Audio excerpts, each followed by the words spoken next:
Hey guys, tonight we're stepping off the well-worn paths of modern maps and into the sun-dappled corridors of a kingdom you can't see from Google Earth, at least. Not in its true, bone-deep hush. You're drifting into the thick green hush of the Cambodian jungle, your footsteps muffled by centuries of leaf litter, your breath mingling with the warm, moss-scented air. Sunlight flickers through a tangle of banyan trees, roots thicker than your legs, pulling you toward an empire that refused to stay buried. So, before you get comfortable, take a moment to like the video and subscribe, but only if you genuinely enjoy what I do here. And of course, I'd love to know where you're listening from. Drop your city and local time in the comments so we can share this sleepy journey together. Now, dim the lights. Maybe turn on a fan for that soft background hum. And let's ease into tonight's journey together. You trudge forward, past where modern roads give up. Here, in the shadows of the Angkor region, once thrummed a city so vast that it swallowed whole armies, its edges dissolving into endless green. Historians estimate Angkor covered nearly 400 square kilometers at its peak. Imagine your entire city center replaced by silent temples, causeways, and gates where elephants and monks once shared the dawn light. Each footstep is like a soft question. You brush your fingers along cool, time-slicked stones, and the air smells faintly of damp earth and the ghost of sweet incense. Angkor was more than a city. It was a living monument to both order and wild ambition. The temples rose like limestone mountains, each tier meant to mirror the peaks of Mount Meru in Hindu cosmology. Each lintel a cascade of carvings so fine you almost expect them to breathe. The main temple Angkor Wat still stands as the largest religious monument in the world. That's your mainstream historical fact for tonight, by the way. But wander a little further from its iconic towers, and you find the smaller shrines tumbled down, but no less grand, like notes in a half-forgotten song. Historians still argue whether Angkor was truly one unified city or a sprawling patchwork of settlements, each orbiting its own shrine or water source. From here, in the undergrowth, you're inclined to think it's both. The towers glimmer in morning light, but the forest always tugs them back, like the jungle was a patient parent, waiting for its child to grow tired of play. Let your mind drift now to a curious fact. Some say the city's original name, Yesodarapura, was so poetic it was meant to echo the golden glow of a mythical dawn, the kind of word that feels warm even on your tongue. As you step deeper, the heat of the day thickens. You brush aside hanging vines and watch the sun cast long shadows across bas-reliefs of warriors and chariots. In these carvings, the world of Angkor lives on. Soldiers in pointed helms, court dancers mid-step, fish leaping from canal waters, all captured in that eternal moment of stone. The quiet is broken only by the faint rush of leaves above green. Eternal. The city doesn't speak in words. It speaks in the hush of air moving around ancient doorways, in the ripple of water through berets, in the soft grit of sand under your feet. You pause, listening for echoes that never come. This place is a secret still being told. You can feel it in your heartbeat. Slow and measured to the rhythm of old drums. Angkor's stones once rang with festival processions and midnight prayers. Now they hum with a quieter song, one just for you. At night, they say, the spirits of the city wake up. But tonight, those spirits are gentle. They only want you to rest, to let the weight of centuries slip around you like a silk robe. You keep moving, the air thick with the scent of moss and ancient promises. And soon you find yourself standing beneath the watchful faces of Bayan. These towers, so many they seem to multiply with each blink, wear serene half-smiles that seem to know more than they let on. Each tower carries 4 faces, one gazing in each direction, their expressions calm, lips gently curved as if sharing a secret with the jungle. The local people have long called them the Stone Guardians, protectors of a city long gone to dust. In the soft evening light, their smiles seem to shift, the corners of their lips almost flickering with a gentle mischief. The mainstream historical fact drifting in the humid air tonight is that these faces likely represent King Jayavarman VII, one of Angkor's greatest rulers, or perhaps a bodhisattva figure. Historians still argue whether it's a self-portrait or a divine avatar. You decide it doesn't really matter. The power in those half-lidded eyes is enough to keep you spellbound, a fringe tidbit to cradle in your mind as you drift. Some believe these faces were designed to cast a spell of calm over the city, a sculpted prayer to keep tempers cool and spirits steady. Because even the greatest empires needed to sleep soundly at night, The towers rise around you like a stone forest. Each carved eye watches your every breath, your every slip of sandal on the cool flagstones. But there's no menace here, just a patient quiet that settles your thoughts like dust on still water. As you walk, you spot the glint of moonlight catching on the lichen-streaked stone. You run your fingers across a face, the granite cool and damp, the carved lips so smooth it feels almost like skin. For a moment, you imagine these faces have watched everything. The endless parades of robed monks, the clatter of bronze chariots, the gentle hush of lovers whispering in the dark. The quiet is comforting, like the temple itself is leaning in close, telling you to hush, to listen. There's no need to hurry here. Time in Angkor never did. A soft wind stirs the leaves, and you smile. Maybe that's the real power of these guardians. They keep you company in the hush of your own thoughts. You slip deeper between the towers. The moonlight pools at your feet like milk. And for a moment you swear you hear the rustle of old silk robes, the faint chime of bronze anklets on a midnight stroll. These faces have seen centuries come and go. They've watched kingdoms rise and fall, seen emperors dream and fade, and yet they remain, patient as the earth, their smiles never cracking. Tonight, they watch over you too. Let their calm settle into your breath, their eternal hush wrap around your thoughts. You've wandered far from your bed, but the stone guardians are here, waiting to guide you home. The moonlight gives way to a gray dawn, and you move onward, tracing the gentle, almost sighing breath of Angkor's great waterways. These canals and berets, enormous reservoirs carved out of the red earth, were the lifeblood of this jungle kingdom. Their still waters once shimmered in the sun, like sheets of glass catching the sky's lazy gaze. Mainstream history says the West Barai, the largest of them all, is over 8 kilometers long. Imagine that, a lake built by hand, dug by a kingdom of dreamers who understood that water was everything. You stand at its ancient edge, the air thick with the scent of lotus and mud. Dragonflies flit above the water's skins, their wings catching the dawn's gold light. There's a scholarly debate that lingers here. 2 historians still argue whether these berets were practical, spiritual, or both. Were they just reservoirs or mirrors of the cosmos, reflecting the mythical oceans of creation as you watch the water lap softly at its banks? It seems possible they were both life and myth, mingling in every ripple, a fringe fact to carry with you like a charm. They say that during the rainy season, these waters swelled so high that priests could row their small boats across temple courtyards, trailing incense smoke behind them like river mist. The thought of a floating ceremony, gliding past silent towers, is as soothing as the hush of the beret itself. You wander along the banks, your bare feet sinking into damp earth, and you feel the centuries hush around you. The air is warm, heavy with the breath of the jungle, but the water surface is smooth, a mirror for your drifting thoughts. Each step feels like wading through time. You pause to watch fish dart in quick flashes of silver beneath the water lilies. Their lives are as fleeting as your thoughts tonight, but there's comfort in that smallness, that gentle cycle of life that never needed temples or kings. You close your eyes, listening to the waters murmur a lullaby that has been playing since the days of the first Khmer kings, a hush that says, "Let the world go." Here, it's enough to watch the sky reflected in the water and to breathe in the sweet scent of mud and morning. The canals weave on, invisible but always there, like the steady pulse of the city's heart. Long after its builders slipped into legend, you wonder if they still flow somewhere deep underground, a secret river carrying Angkor's memory through the roots of the jungle. You walk until your legs ache, the weight of history pressing down on your shoulders like the gentle push of a sleepy tide. But it's a friendly weight, warm and steady. You imagine the voices of boatmen drifting across the beret, soft jokes, the slap of paddles, the quiet singing of an empire that understood water was life. For tonight, let those echoes cradle you. Let the beret's calm waters become your own, the still surface reflecting the slow drift of your thoughts. Let them carry you, weightless and unhurried, into dreams of floating ceremonies and endless green silence. As you wander further, you find yourself drawn to the silent testimony of the builder's secrets. The air grows warmer, heavy with the scent of sun-baked stone and hidden earth. You run your hand across a block of sandstone, its surface worn smooth by centuries of weather and the quiet breath of monks.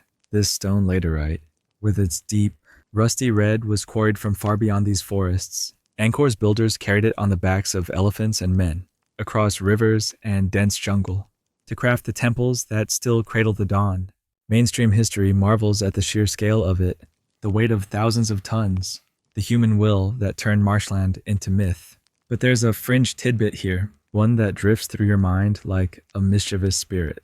Some believe these stones were soft when first carved, a kind of living clay that hardened in the air. It's a theory that dances on the edge of possibility, like so many of Angkor's whispers. Historians still argue whether the Khmer architects used wooden scaffolds or cunning ramps of earth and sand to raise the towers. As you squint at the highest spires, their silhouettes blurred by leaves, you can almost see the ghosts of builders hauling baskets of laterite and laughter, the hush of sweat and quiet triumph. Each block slots into place with a precision that would put a modern laser to shame. No mortar, no iron spikes, just perfect balance and patience. The towers of Angkor, you realize, are lessons in stillness as much as strength. You pause at a doorway, the lintel above your head carved with swirling nagas and sinuous vines. In that stone script, you read the echo of a kingdom's quiet belief in itself. These were not just builders, they were dreamers. Each stroke of chisel, a prayer to hold back time itself. In the hush of the jungle, you hear the quiet click of a beetle's carapace and the sigh of the warm air. It's a reminder that the city was built for life, not death. These halls once echoed with the shuffle of sandals, the gossip of children, the soft songs of women weaving silk in the shade, and in the cool shadows, you wonder about the humble hands that set each stone. Their names are lost, but their work endures. Perhaps that's the truest immortality, fingers that never stop shaping. No matter how heavy the burden, you lean against a pillar. Its carvings so detailed, you half expect them to lean back. The sun slants low, turning the stone golden, and you feel the weight of 1,000 years settle into your spine. But it's a weight that soothes a quiet promise that, even in ruin, something can remain whole. Tonight, let that promise cradle your dreams. Let the builder's quiet strength become your own. Let your breath slow to the rhythm of their chisels and the soft brush of stone against stone. An endless, patient lullaby. The air cools as you push deeper into the ruins, and soon you find yourself at the heart of an empire that once balanced on the backs of elephants. In the half-light of the jungle, you can almost hear the low rumble of their footfalls steady, patient. Each step like a quiet drumbeat that once shaped the kingdom's heartbeat. Elephants in Angkor were more than beasts of burden. They were kings in their own right, swaying along the stone avenues of this ancient capital, their riders dressed in silks and gold-threaded tunics. Mainstream history tells you these grand processions were the pride of the Khmer court, a show of power so gentle it might just lull you to sleep tonight. You can imagine it, can't you? A jungle court of cool green shadows, where a young king sits beneath a silk canopy, the air thick with the sweet scent of frangipani and the quiet sigh of elephant breath. Courtiers fanning themselves with palm leaves, the soft jingle of bells braided into an elephant's tail. This was how an empire measured its grandeur. But here's a fringe tidbit that drifts in like a half-forgotten dream. Some Khmer chronicles suggest that elephant handlers trained their animals not just for war or work, but for courtly games, races, dances, even gentle competitions to see which elephant could sing the softest notes of a bamboo flute. Historians still argue whether these stories are true or just charming folklore. But tonight, as you let your mind drift, they feel as real as the rough stone beneath your feet. You wander past a ceremonial platform where, once, elephant parades circled at dawn. The stones still hold the shape of broad, gentle feet, traces of power and patience worn into the earth. You close your eyes and imagine the low, rolling songs of the mahouts, the gentle hum of elephant voices responding in the hush of early morning. The court itself was a world of secrets and ceremonies. A flick of a fan might decide a man's future. A half-smile could crown a queen. But always, behind it all, the elephants waited, calm and quiet, like living mountains that needed no crown to rule. As the sun filters through the leaves, the air shimmers with the breath of old kingdoms. You feel the weight of the past pressing against your shoulders, and it's a comforting kind of burden, the slow, gentle weight of lives lived in patterns you can almost see. You pause to rest against a stone plinth, the carvings beneath your fingers worn, but still whispering of glory and gentle pageantry. Let the quiet grandeur of those elephant kings seep into your bones. Let it be a lullaby to your tired mind. Tonight, the jungle court is yours to wander. Let the slow sway of the elephants guide your thoughts. Let the hush of ancient ceremonies wrap around your shoulders like a silk robe, and know that in this green, endless hush, you are exactly where you need to be. You wander on, the soft rustle of the leaves above your head, whispering secrets that have drifted down through the centuries. And then you see the Apsaras, the celestial dancers, their stone forms caught mid-twirl in delicate relief across lintels and doorways. Their hips sway, their hands rise in an elegant curve, and for a moment you imagine the air itself shimmering with their dance. Mainstream history will tell you that Apsaras were the spirits of the clouds and waters, dancing for the pleasure of gods and kings alike. But here, in the hushed half-light of the temples, they seem closer like memories that refuse to fade. You pause before a particularly elaborate carving, the stone worn smooth by 1,000 years of warm fingers, and you can almost hear the faint chiming of ankle bells. Some say these carvings were meant to bless the dancers of the court, to turn every performance into a prayer. Others say they were simply the Khmer imagination brought to life, a gentle sigh of beauty in a world that already had so much splendor. There's a curious tidbit here that might make you smile. Some ancient records hint that the Apsara's real-life counterparts were so skilled they could balance candles on their heads and cups of water in their open palms, while moving in slow, deliberate circles, a dance of balance and breath, like the rhythm of your own heart tonight. Historians still argue whether these celestial dancers had roles beyond the temple. Some insist they were also political figures, moving gracefully from court to court, their steps as much about alliances as art. But you let those debates drift away with the soft hush of the jungle around you. You close your eyes and sway just a little, matching your breath to the imagined rhythm of these dancers. Let the gentle movement ease the tightness from your shoulders. Let it quiet the last chatter of your thoughts. Each Apsara is a testament to a kingdom that understood the power of beauty. You trace the delicate curves of stone fingers and wonder who carved them. What patient hand spent a lifetime turning sandstone into music? The path winds on, the Apsaras dancing with each new turn, a silent chorus of motion and memory. The air is thick with the scent of warm stone and the faint sweetness of fallen blossoms. It's a world where time flows like honey, slow and golden, each moment slipping into the next without hurry. And as you walk, you realize, tonight, these dancers are yours. Their quiet beauty, their soft laughter carved in stone, they're here to keep you company, to guide your breath and your steps deeper into this ancient hush. Let the Apsaras dance you into dreams. Let their eternal sway calm your pulse.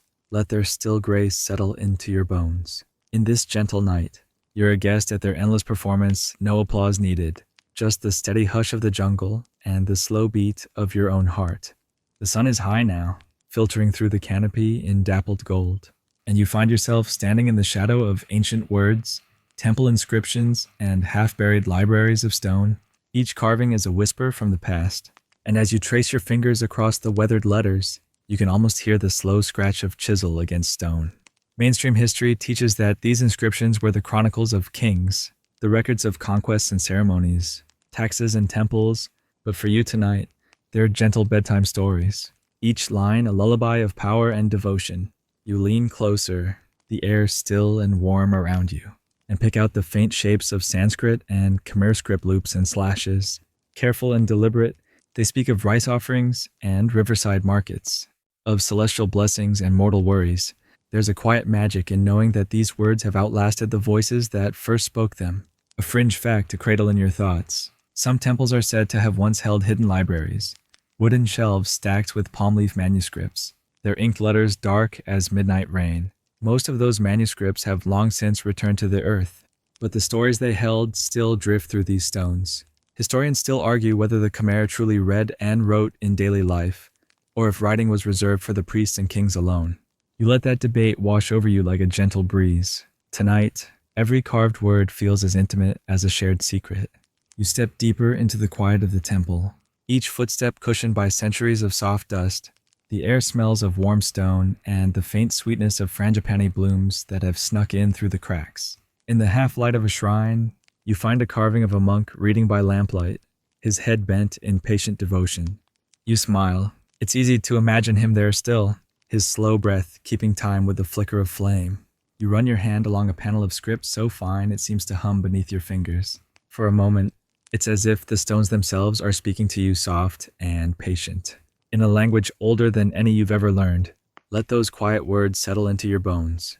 Let them drift through your mind like warm river water.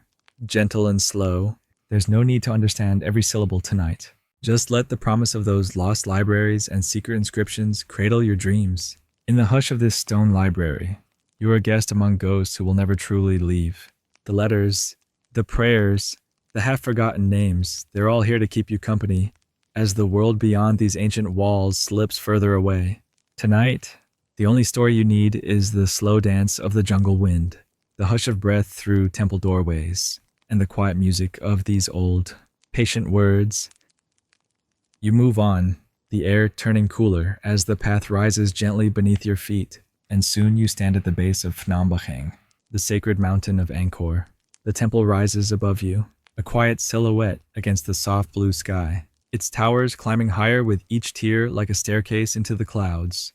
Mainstream history says Phnom Bakheng was the first great temple mountain, built as a cosmic center to mirror Mount Meru, the home of the gods. You tilt your head back, taking in the 5 levels, each one a step closer to heaven, or at least to the hush of dreams. The climb is slow but steady, each step worn smooth by centuries of quiet devotion. You pause to catch your breath, the warm scent of sun-baked stone filling your lungs. Around you, the jungle whispers, and for a moment you're sure you can hear the soft call of a gibbon in the distance, a fringe tidbit to keep you company. Local legend says that Phnom Bakheng's highest tower once held a sacred crystal that caught the first and last light of the day, turning dawn and dusk into a soft glow of promise, whether it was real or not. Tonight, it's yours to imagine one final flicker of hope above the jungle canopy. Historians still argue whether this temple was a royal monastery or a cosmic observatory, a place to watch the stars rise and fade with the seasons. As you climb higher, your thoughts drift with the evening breeze, each step another gentle breath, another heartbeat in the endless hush. You reach the top just as the sky begins to blush with sunset. The view stretches in all directions, green rivers of trees and the faint glint of distant waters. You stand still, letting the hush of the twilight settle into your bones. The towers of Phnom Bakheng rise around you like patient sentinels, their outlines blurred by the last glow of the day. You run your fingers along the cool stone, feeling the quiet weight of history in each groove and line. In the stillness, you almost believe the old legends that the spirits of the mountain gather here at night, soft as moonlight, to whisper their secrets to anyone who lingers. You close your eyes and let the soft wind brush your skin, a lullaby of warm air and the faint hush of the forest below. Let the climb become a meditation, each breath a step closer to the hush of sleep. Tonight, Phnom Bakheng is yours. Let the ancient stairway cradle your thoughts. Let the quiet towers hold you steady, and let the slow drift of the stars guide you deeper into dreams. The jungle deepens around you, and soon you come to a temple that feels more like a dream than a ruin, Ta Prohm, where the forest and stone have become one. Vines as thick as your wrist coil around doorways. Roots twist down like the fingers of some giant, half-sleeping deity. You step softly, the hush of the forest pressing close, the air cool and rich with the smell of damp earth and ancient wood. Mainstream history tells you that Ta Prohm was built in the late 12th century, a monastery and university meant to house hundreds of monks, its halls echoing with the soft chant of prayers and the scratch of palm leaf scribes. But tonight, you're not here for the facts. You're here for the way the jungle breathes around each stone, the slow pulse of roots that seem to hold up the sky itself. A fringe tidbit drifts through your thoughts like a ghostly sigh. Some believe the trees themselves were invited to stay by the last priests of the temple, a living prayer that the forest might always remember this place. Whether that's true or not, the roots here seem almost protective, gentle arms that cradle the stone towers like a sleeping child. Historians still argue whether the forest was always so close, or if it slowly crept in as the empire's light faded. But to you, the question feels as soft and slow as the vines themselves. This is a place where the past never really left, just learned to share the air with the roots. You wander deeper, your fingers trailing across warm stone damp with morning mist. Lichen softens every edge, and tiny ferns peek from cracks that once held statues of dancing apsaras. There's no hurry here, no rush to chase history, just the slow, patient rhythm of the jungle and the quiet weight of stone beneath your hand. The doorway ahead leans sideways, roots coiling around its threshold like a guardian's gentle grip. You pause and step closer, the air thick with the scent of moss and sweet decay. And you let your breath slow to match the sigh of the forest. Let the hush of this place wrap around you like a warm blanket. Let the roots be your lullaby. Their slow dance, a promise that even stone can learn to rest. Tonight, the temple is yours to wander, no guides, no crowds, just you and the forest's slow breath. In the hush of Taprom, time stretches out like the roots of the great fig trees, gentle, patient, always reaching. Let your thoughts tangle with those roots. Let them slip deeper and deeper until all that's left is the soft hush of ancient leaves and the faint whisper of a world that never truly sleeps. You drift onward, the air warm and heavy with the scent of crushed leaves and slow decay. And soon you find yourself standing before the ancient altars of Angkor's gods, a curious blend of faith and fancy that was never quite finished, never quite settled. Mainstream history says that the Khmer Empire's temples reflect a shifting tapestry of Hinduism and Buddhism, a gentle juggling of Vishnu and Shiva, of bodhisattvas and Brahma. You see it in the carvings, the serene smile of a Buddha here, the fierce arch of a Hindu deity's brow there. The empire seemed to say, let them all have a place in this hush of stone and leaf, a fringe tidbit to cradle in your thoughts. Some local tales claim that the Khmer kings themselves saw no conflict between these faiths, blending them as easily as weaving a silk sash, each thread shimmering in the dawn light, a quiet kind of unity, whispered in every lintel and prayer hall. Historians still argue whether this mingling of faiths was a sign of true tolerance or simply the whims of kings trying to please every priest in sight. But tonight, in this quiet place where roots and relics hold hands, it feels more like a lesson in gentle coexistence. You step beneath a lintel where a many-armed god dances in a halo of fire, his face calm, his movement smooth as water. Around the next turn, a seated Buddha gazes down at you with the same quiet smile you've seen in every village shrine. There's no judgment here, no need to choose. The jungle has decided everyone belongs. The air is rich with the sweet scent of damp earth and the faint perfume of jungle blossoms. You close your eyes and let the hush of these gods' whispers settle around you like the weight of a warm blanket. Each step you take feels like a prayer, though you can't quite put the words together, and maybe that's enough. Maybe in this place, where the lines between faiths blur like mist on water, the only prayer is to keep breathing, to let your thoughts drift like leaves on a slow-moving river. You lean against a cool stone wall, the carvings worn but still vivid gods and dancers, warriors and birds, all held together by a patience that stretches beyond time. Let that patience be yours tonight. Let it quiet the last bright flickers of your mind. Let it soften your breath to a hush as gentle as the forest's sigh. In this temple of many faiths, you're a guest in a world that never stopped believing in gentle things. Let the hush of the jungle gods be your lullaby tonight. Let their quiet acceptance cradle you, and let the slow drift of time become a gentle promise that you're exactly where you need to be. The path softens beneath your feet, the ground covered in a gentle carpet of fallen leaves and small, patient ferns, and now you find yourself standing at the edge of a rice field that's long since gone to seed. The quiet cradle of Angkor's daily life, where water, rice, and ritual held everything in balance. Mainstream history will tell you the great canals and berets of Angkor weren't just grand reflections of the sky. They were also the lifeblood of the rice fields. These networks turned the earth's breath into golden harvests, feeding a kingdom that rose and fell with each cycle of rain and sun. You pause and breathe in the scent of warm earth and the faint sweetness of green rice shoots that have crept back in around the temple walls. Somewhere nearby, a frog croaks in a hidden pool, its voice small and patient in the hush. A fringe tidbit for you to cradle tonight. Some Khmer legends say that the rice fields themselves had spirits, small guardians of water and leaf who watched over each sprout and grain. Offerings of jasmine petals and whispered prayers were made at dawn to keep the harvest safe, to ensure the water would always find its way home. Historians still argue whether these rice rituals were grand royal affairs or quiet family prayers murmured over bamboo cups. But here, in the hush of these abandoned paddies, the question doesn't need an answer. The earth itself seems to breathe in and out, a slow rhythm of green and gold that's more powerful than any king's decree. You step carefully, the mud soft beneath your feet, and imagine the farmers of Angkor barefoot and laughing, or quiet and intent, their hands in the water, coaxing life from the dark, rich soil. In the distance, A temple spire rises, half lost in vines, a patient reminder of how faith and field have always grown together here. The hush of the rice fields is a different kind of temple. No incense or bronze bells, just the soft rustle of green stalks in the breeze, the gentle splash of water against your ankles. It's a lullaby older than any carving, as steady and sure as the slow turn of the seasons. Let the gentle rhythm of these ancient fields quiet your thoughts tonight. Let each breath you take be a ripple on the water. Each slow blink, a nod to the endless patience of green-growing things in this quiet place. Where the rice once rippled under sun and moon, you are part of a world that never needed walls to be sacred. Let that calm settle into your bones. Let the slow heartbeat of earth and water guide you deeper into rest.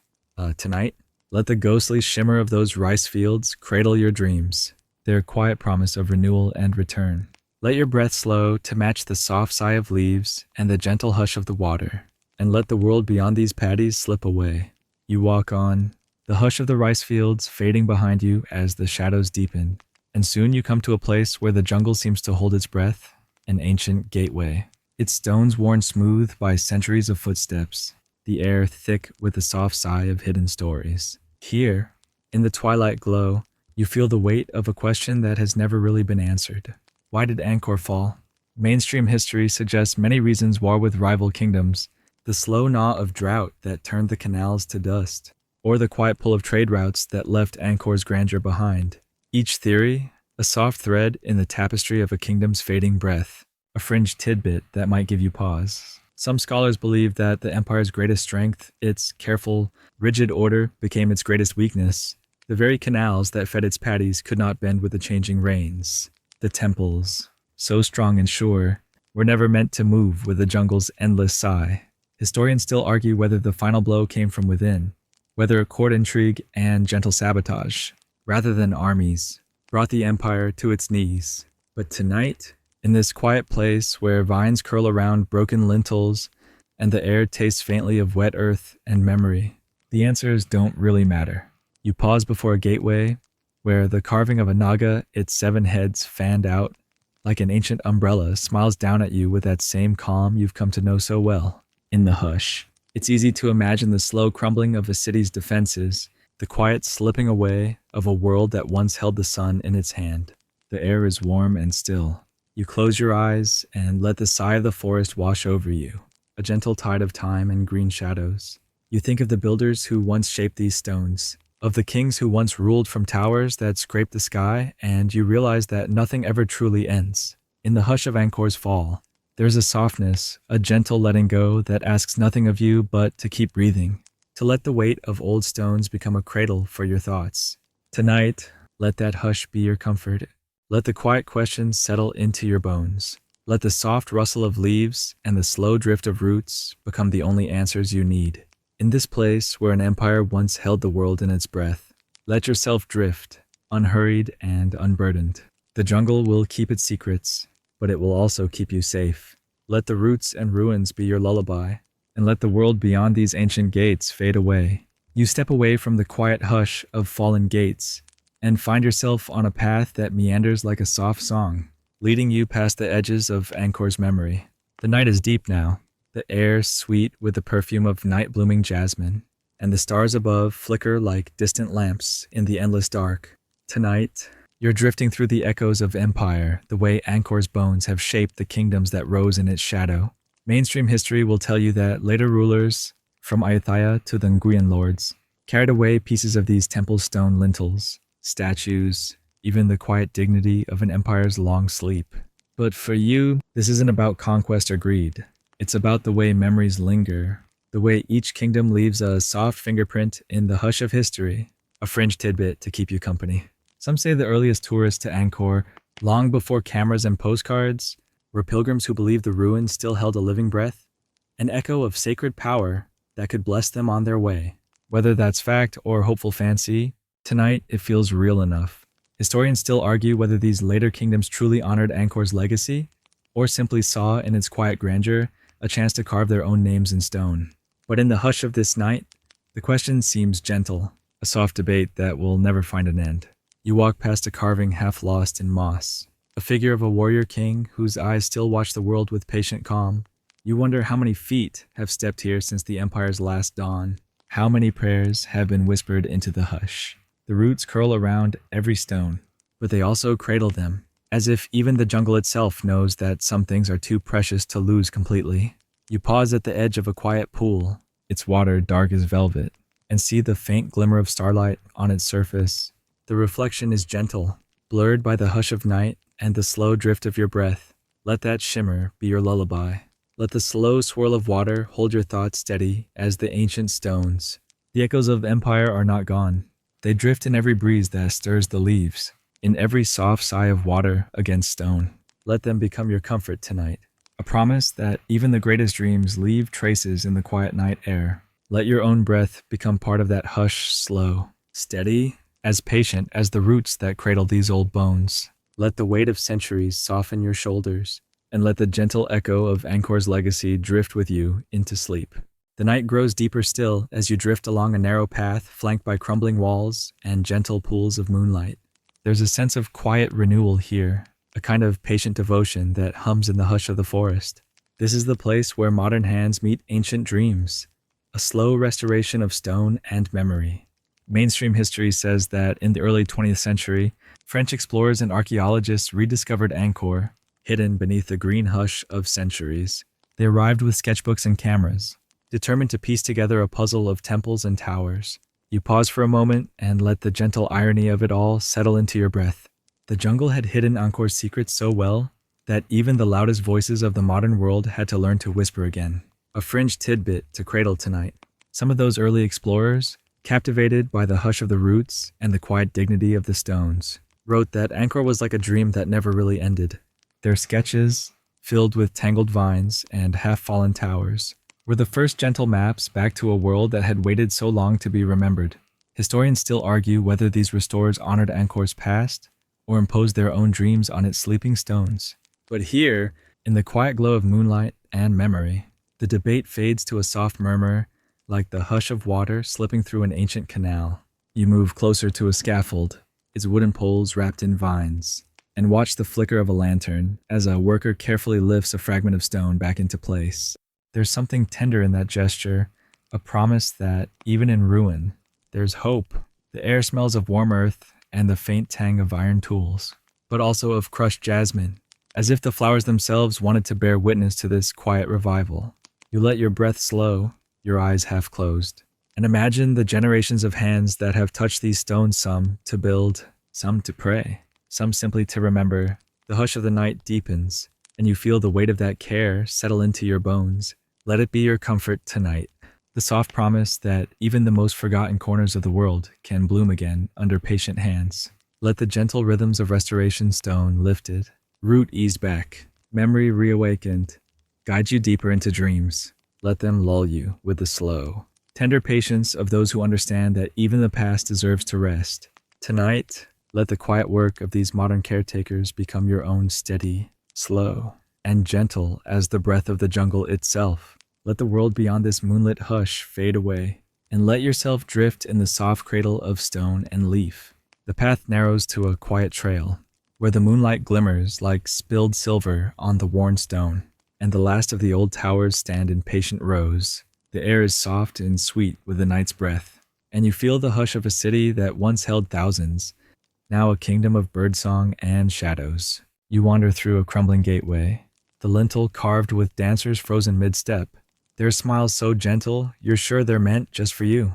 The roots of strangler figs have slipped around the doorway like an old friend's embrace, holding the stone close, the hush deeper than any prayer. Mainstream history will tell you that this city once thrummed with a life.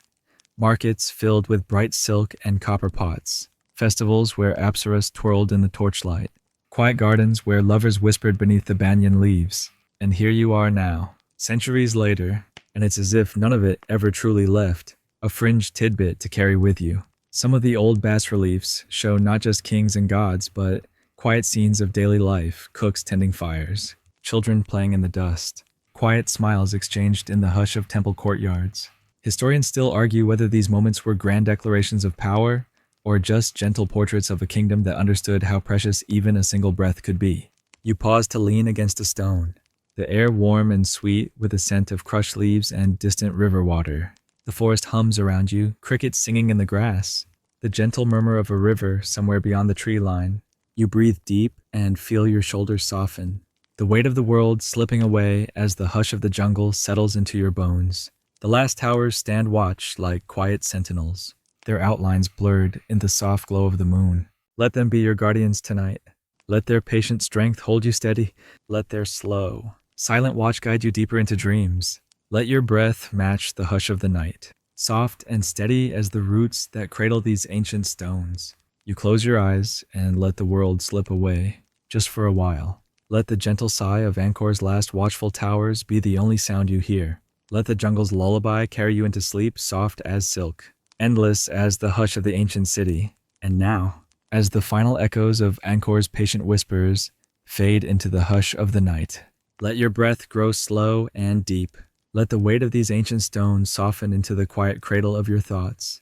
You are safe here, a guest among memories that have waited centuries just to keep you company. The forest sighs around you, each leaf a gentle murmur, each root a soft promise that even the deepest sleep is just another kind of journey.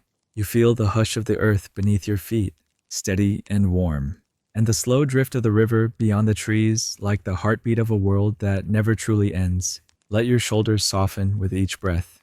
Let the gentle weight of history wrap around you like a blanket. The moonlight flickers through the leaves, a silver promise that night has always been a time for rest. Your mind is a quiet stream now, drifting gently from the echoes of the empire to the soft warmth of your pillow. Each thought a soft footstep, each breath a ripple that carries you deeper into the night. Let the last question slip away, no answers needed here, just the patient hush of Angkor's stones and the gentle cradle of your own breath.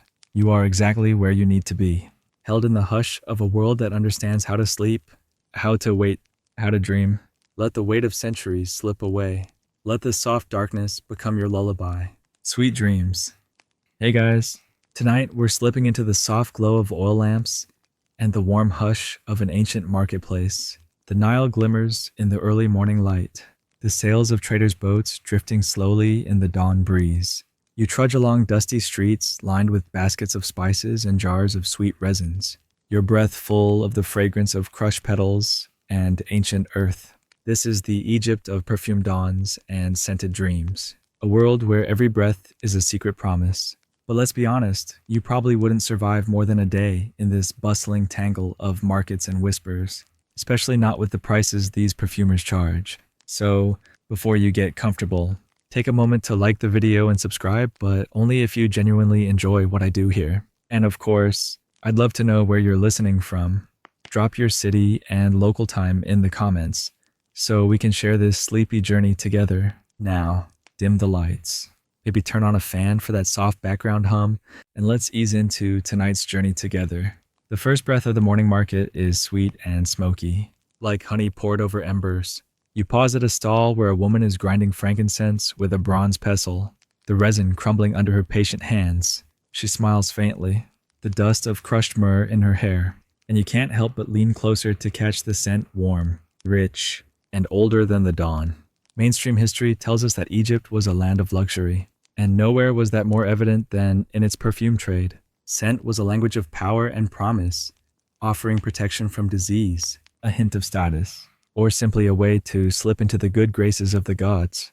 The air here is thick with the sigh of rose petals, the sharp sweetness of cinnamon bark, the soft breath of blue lotus. Everywhere you turn, someone is blending, stirring, weighing powders on delicate scales. It's a slow dance of patience and craft. And you watch as merchants bargain in low voices, their eyes bright with secret recipes and ancient rivalries. A fringe tidbit drifts in like a soft laugh. Some say the most expensive perfumes in Egypt were so thick they could be molded into small cones, worn on the head to slowly melt and release their scent. A fragrant crown for the evening's feast, a slow, deliberate luxury you can almost smell even now. Historians still argue whether these perfumes were daily indulgences for the wealthy or strictly for temple offerings. But here, in the hush of the marketplace, the question feels as sweet and unhurried as the honeyed air. You watch as a young girl carries a basket of rose petals, each one soft and damp with dew, and you wonder if her hands smell of roses at night. If her dreams are as soft as the hush of this dawn, the market moves around you. Each step a slow breath, each voice a promise of something gentle and golden. Let your shoulders soften. Let the warm glow of oil lamps and the slow swirl of incense wrap around you like a silk robe. Tonight, this dawn is yours to wander. Let the scented air be your companion. Let the soft laughter of traders become your lullaby. And let the hush of Egypt's perfumed streets guide you deeper into rest. You move further down the winding path of the market. The morning's glow catching in the glazed pottery and the shimmering brass vessels that line the stalls. And there, beneath the soft murmur of voices, you catch the faintest scent of something so complex, it makes your breath catch kaifi, the legendary incense of the pharaohs. Mainstream history tells you that kifi was more than perfume. It was a sacred offering, a prayer in smoke and sweetness. The recipe was a guarded secret, a careful alchemy of 16 ingredients, resins, honey, wine, and the soft breath of cinnamon. You watch as the temple scribe cradles a small clay pot, its mouth sealed with beeswax, and you can almost hear the hush of ancient prayers within. You lean closer, the scent pulling you in like a promise. It's warm and a little wild. A swirl of fruit and spice and the deep green of the Nile itself. You imagine the priests mixing the ingredients by moonlight. Each breath a quiet invocation. A fringed tidbit drifts to you on the smoke. Some say Kai-Fi was more than ritual. It was a cure for nightmares, a balm for the restless soul, a gentle hush for the mind, a soft promise for the body, whether you believe that or not. Tonight, it's a sweet comfort you can almost taste. Historians still argue whether Kai-Fi was burned only in temples or also in the quiet corners of homes, where the hush of family prayers mixed with the slow sigh of incense. In this moment, the debate fades to a soft lullaby because here, in the drifting smoke, every breath feels sacred. You watch a young priestess pour wine into a small basin. Stirring it with a carved wooden spoon, the wine darkens to the color of midnight, and she adds a pinch of crushed juniper berries, their bright scent mixing with the soft, sticky sweetness of honey. The air thickens, and you feel it in your lungs, a warmth that softens every thought, that slows your pulse to the gentle hush of the Nile at dusk. You close your eyes and let the scent wrap around you. A slow river of sweetness and spice. The marketplace fades a little, the chatter slipping away until it's just you and the soft breath of kifi. Let it carry you deeper tonight. Let it slip between the cracks of your thoughts, a slow dance of scent and hush. Tonight, you're a guest in a world that understood the power of breath, of smoke, of quiet. Let the scent of kifi be your lullaby. Let it cradle you in the hush of an ancient promise, and let the world beyond the market slip away. You wander on, the marketplace gently shifting around you like the slow swirl of perfume in a copper bowl. Your sandals brush against the cool stone path, and soon you're drawn to a quiet corner where a woman sits beneath a woven awning, her hands busy with the delicate dance of petals and oil. Mainstream history says that Egyptian perfumers were masters of their craft, blending the sweet breath of flowers and the resinous hush of sacred trees. They crushed petals of lotus and rose, mixed them with almond oil, and let the sun coax the scent from every drop. You watch her now, the small bronze mortar catching the morning light, her movements patient and sure, a fringed tidbit that drifts in like a half-forgotten promise. Some say the perfumers of Egypt could weave magic into their oils, a hint of protection or a soft blessing against the sharp bite of desert winds. Whether you believe in that or not, tonight it's enough to watch the careful swirl of her pestle, the slow hush of petals surrendering to her touch. Historians still argue whether these scented oils were luxury for the few or an everyday comfort for many. But here, in the soft heat of the morning, it doesn't matter. The air is heavy with the sweetness of blue lotus, a gentle perfume that sinks deep into your bones. You lean closer, the scent slipping into your breath. It's floral but also rich, like the riverbank at dusk. She adds a pinch of crushed myrrh, and the fragrance deepens, a slow, steady hum that calms even the busiest thoughts. The woman hums softly, a tune that drifts with a scent and settles into your shoulders like a warm hand. You wonder what secrets she knows, what dreams she's poured into each vial lined up on her stall. The jars catch the light amber, deep green, clear as river water, each one a promise, a story told in petals and oil. You pause, let your fingers brush the cool curve of glass, and let the thought of those ancient stories slip into your mind like a gentle tide. Let the scent of crushed petals soothe you tonight. Let it slip into your breath, into the soft hush of your heart. Let it carry you back to a world where time moves slowly, where each drop of oil was a quiet prayer. Tonight, the market is yours to wander. Let the hush of the perfumer's craft be your guide. Let the soft weight of scent cradle you, and let the gentle rhythm of petal and oil ease you into sleep. You drift further, the hush of the perfumer's stall melting into the warm breath of the day, and soon you find yourself at the edge of a temple courtyard. The air here is rich with a slow swirl of incense and the faintest glimmer of gold leaf, the scent of old prayers mixing with the warm breath of the Nile.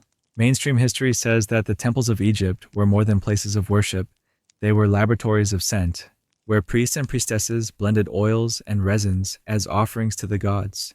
You watch them now, in your mind's eye, robed figures moving in the hush of cool stone halls, their hands steady as they measure out pinches of frankincense and crushed sandalwood, a fringe tidbit for you to cradle tonight. Some believe these temple perfumers spoke the names of the gods with each measured scoop, as if scent and prayer were one and the same.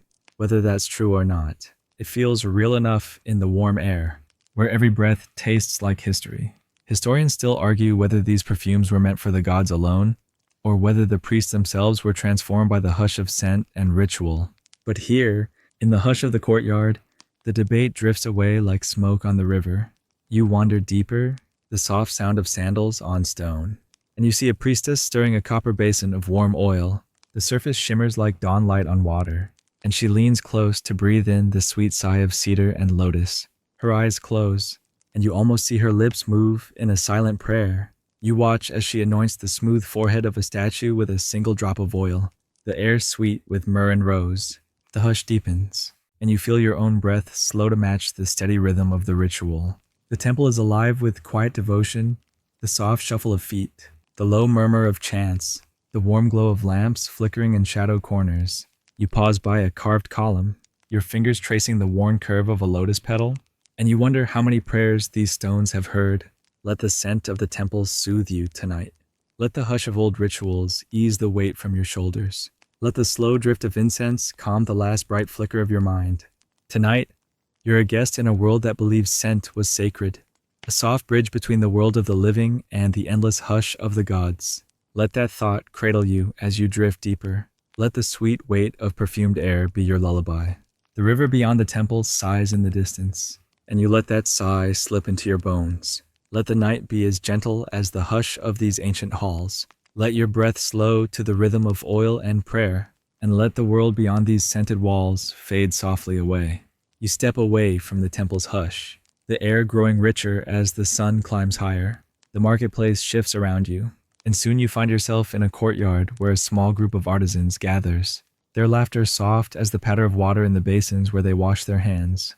These are the scent makers for the pharaoh's court masters of an art so delicate, it almost feels like a dream. Mainstream history tells us that Egyptian kings and queens wore perfumes not just for pleasure, but as a sign of divine favor and power. Their crowns were anointed with sweet oils, their breath scented with tiny cones of resin that melted into a cloud of fragrance. The air around them was a promise of strength, a hush of scent that spoke of eternity. You watch as a young man carefully grinds myrrh with a stone pestle, the sweet, resinous scent thick in the warm air. Beside him, a woman drips golden oil onto a strip of linen, the cloth soaking up the perfume like a secret letter written in scent, a fringe tidbit to cradle tonight. Some say the greatest of these perfumes were so potent they could be detected from across a crowded hall, like a soft promise that lingered even after the speaker's voice had faded. Imagine a pharaoh, his words still echoing in the hush of the throne room, his scent a gentle echo that never truly left. Historians still argue whether these perfumes were crafted in temple workshops or in the quiet hush of private palaces. But here, in the warm air of this courtyard, it's enough to watch the slow swirl of oil and resin, to feel the weight of history in the quiet, patient hands of the perfumers. You move closer, the scent of lotus and frankincense drifting around you like a sigh. The artisans speak in low voices, sharing recipes that have no words, only gestures and soft nods like music played in the hush of the night. You pause beside a small jar of thick, dark oil, the scent so rich you almost taste it on your tongue. It's sweet but also sharp, a promise of power and something older than memory. Let the hush of the pharaoh's perfume soothe you tonight. Let the warmth of the sun on your shoulders become the weight of a scented crown, each breath a gentle echo of an ancient dream. Tonight, you're a guest at the edge of a world where scent was as powerful as words, where each drop of oil was a whisper of eternity. Let that whisper slip into your mind. Let it quiet the last bright chatter of your thoughts, and let the world of the Pharaoh's perfumes become your own. The river hums in the distance, and you let that quiet promise drift through your thoughts. Let your breath slow. Let your shoulders soften, and let the soft weight of Egypt's scented dreams carry you deeper into sleep. You move beyond the courtyard, where the laughter of the artisans fades into the soft hush of another corner of the city. Here, in the quiet glow of a narrow alley, you find a row of small shops where scent and color mingle in the gentle dance of daily ritual. Mainstream history says that Egyptian makeup was more than beauty. It was protection, a scented shield against the bright sun and the sharp bite of spirits that drifted in the desert air. You pause before a small table where a woman in a linen wrap is mixing powdered malachite with perfumed oil, the soft green shimmer of the coal catching in the dawn light, a fringed tidbit to cradle tonight. Some say coal jars were scented to mask the earthy tang of the crushed minerals. It wasn't enough to protect the eyes from the sun's glare. Each sweep of the brush had to be a quiet breath of fragrance. 2. Let that thought settle into your mind like the soft swirl of smoke from an incense burner. Historians still argue whether these small, daily rituals of scent and shadow were meant to please the gods, or simply to keep the hush of the desert from creeping too close. But here, in this gentle hush, it doesn't really matter. You watch the woman's hands move, the slow, patient swirl of a slender brush through the dark coal, the faint shimmer of oil on her fingertips. You lean closer, your breath catching the scent of crushed rose and warm almond oil. She tilts her head, the faintest smile on her lips, and with a flick of her wrist, she leaves a perfect line of coal along the edge of your thoughts, a soft border between you and the brightness of the world. The shop is full of quiet wonders, tiny jars of scented beeswax, narrow flasks of lotus oil, and small carved palettes for mixing color and scent. You pause to touch the edge of one, your fingers coming away warm and faintly sweet. Let the hush of these daily rituals slip into your bones tonight.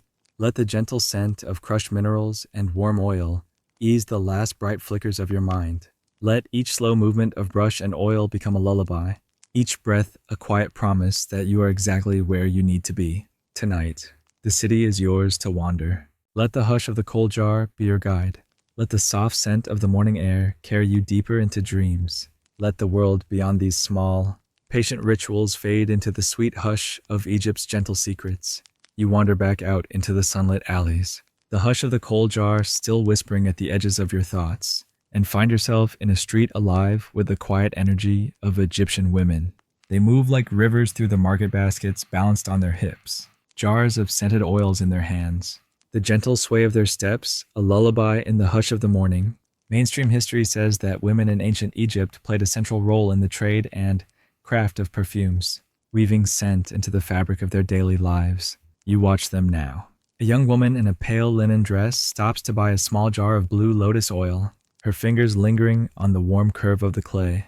She tilts her head, closes her eyes, and lets the soft sweetness of the oil settle into her breath. A fringed tidbit to cradle tonight. Some say the scent of these oils lingered on a woman's skin like a promise, a quiet declaration of her place in the world, even in the hush of night. When the markets were empty and the Nile slipped by in the dark, the soft weight of perfume was a secret shield, a comfort that slipped beneath the skin. Historians still argue whether these scented rituals were simply vanity or quiet acts of devotion, ways for women to claim a breath of power in a world that didn't always see them. But in this moment, the debate fades to a gentle hush. You watch the woman smile as she tucks the oil jar into her basket, and you know that scent has always been a language of its own. You follow her down the alley, the warm stone beneath your feet, the air thick with the breath of crushed petals and the sweet tang of sun-baked herbs. Each step she takes is a soft prayer to the world around her, each breath a quiet promise to herself. You pause by a stall selling perfume combs and scented linen, the air alive with the hush of commerce and the quiet laughter of the women who move between the jars and baskets. The scent of cedarwood drifts around you like a soft sigh, and you close your eyes and let it cradle your thoughts. Let the hush of these women's footsteps guide you tonight. Let the slow dance of scent and laughter become your lullaby. Let the quiet strength of their daily rituals settle into your bones like the weight of soft linen in the warm air. Tonight, you're a guest in their world, a world where scent was both shield and secret, both comfort and quiet power. Let that thought cradle you as you drift deeper. Let the gentle weight of Egypt's scented dawns become your own. You wander further, the air thick with the gentle hush of sweet oil and the quiet promise of early morning laughter, and soon you find yourself standing in the heart of the city's oldest stories, the art of scented seduction. Mainstream history says that Egyptian lovers and poets wove perfumes into every breath, believing that the scent of crushed lotus or sweet myrrh could soften even the sternest heart. You pause in a shaded courtyard where a man leans close to a woman, his fingers brushing a vial of amber oil against her wrist. Her smile is as soft as the hush of dawn, her laughter bright and fleeting as the scent that lingers in the air. A fringed tidbit drifts to you on the warm breeze. Some claim that the Egyptians believed the gods themselves scented the air of the world with their own breath, and so every kiss, every brush of skin was a quiet echo of divinity. Whether you believe that or not, tonight it's enough to watch the slow dance of oil and laughter, the hush of skin and sweet, warm breath. Historians still argue whether these scented rituals were formal rites of love or simply the art of everyday comfort. But here, in the soft glow of the courtyard, that question melts like resin in warm oil. You watch the couple lean closer, their words too quiet to catch, the air around them alive with the slow hush of desire and devotion. The woman leans back and dips her fingers into a small dish of rose water, lifting the scent to her throat with a smile. The man closes his eyes, as if to taste the perfume in the hush of her skin, and you feel your own breath slow to match the gentle rhythm of their dance. You move closer to a small stall, the shelves lined with carved flasks of honeyed scent, each one a promise of something just beyond words. The vendor winks at you, as if to share a secret. Scent is the softest of weapons, the quietest of gifts. Let that secret settle into your breath tonight. Let the hush of warm skin and soft laughter be your lullaby. Let the gentle promise of scented love cradle your thoughts as you drift deeper into the hush of Egypt's gentle night. Tonight, you're a guest in a world that understood the soft power of scent, where every breath was a promise and every perfume a whisper of the soul. Let that hush carry you into sleep, and let the weight of the world slip softly away. You slip away from the hush of the lover's courtyard, your breath still warm with the scent of rose and honey, and find yourself back in the gentle chaos of the market. Here, the air is alive with laughter and quiet haggling, the soft shuffle of sandals on worn stone, and the gentle perfume of spices and flowers that drifts like a promise on every breath. Mainstream history says that Egypt's perfume markets were famed from the delta to the desert, bustling crossroads of traders from distant lands, Arabia, Nubia, even the Indus Valley. You watch as merchants pour tiny vials of oil into the palms of eager buyers, the sweet scent of cedarwood and myrrh mixing in the hush of the warm air, a fringed tidbit to cradle tonight.